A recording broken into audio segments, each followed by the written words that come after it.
Last question, Amor. Ma'am, kanina ma'am, sabi niyo po, between 6 to 12, nakagawa sila ng utos. Kumpasyonin niyo po ba yun? Ay, naku. Sa tingin mo ba, pag kinasyon namin yun, may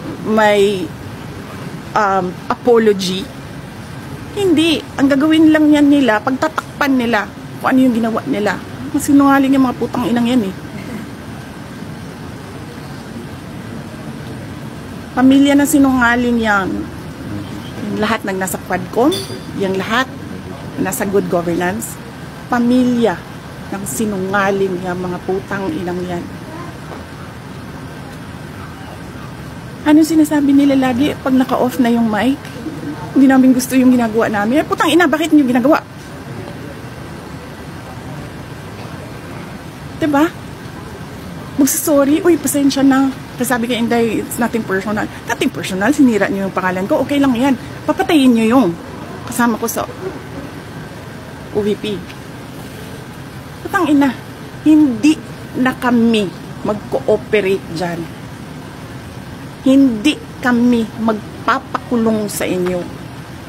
Humingi kami ng tulong kanina, walang tumulong sa amin.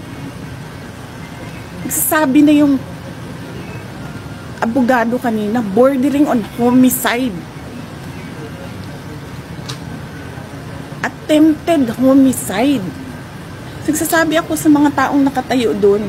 Sabi ko, ano ba inaantay natin? Antayin ba natin ito na mamatay bago tayo pumunta sa hospital? Kasi pag namatay, sabi ko, hindi ito sa hospital pupunta, punerarya, porlon. Ang kinahanglan nato din Anong tanong? Message na lang po, ma'am. O meron kayong message sa taong bayan? Hopeless. Hopeless. Sabi ko, we are on the road to hell. This country will go nowhere. I'm telling you. Walang papupuntahan itong bayan na ito. Wala silang ginagawa. Galing ako sa loob. Naging cabinet member ako. Wala silang ginagawa. Sa totoo lang. And personal knowledge ko yan. Kasi I was there. I sat there. I listened.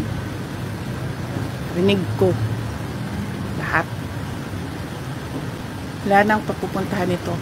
Sabi ko nga sa inyong lahat, BBM, Lisa, Martin Romualdez, o kung sino pa man yan dyan, gusto humabol sa akin, God me to hell. Go ahead. Tingnan nyo. Ma'am.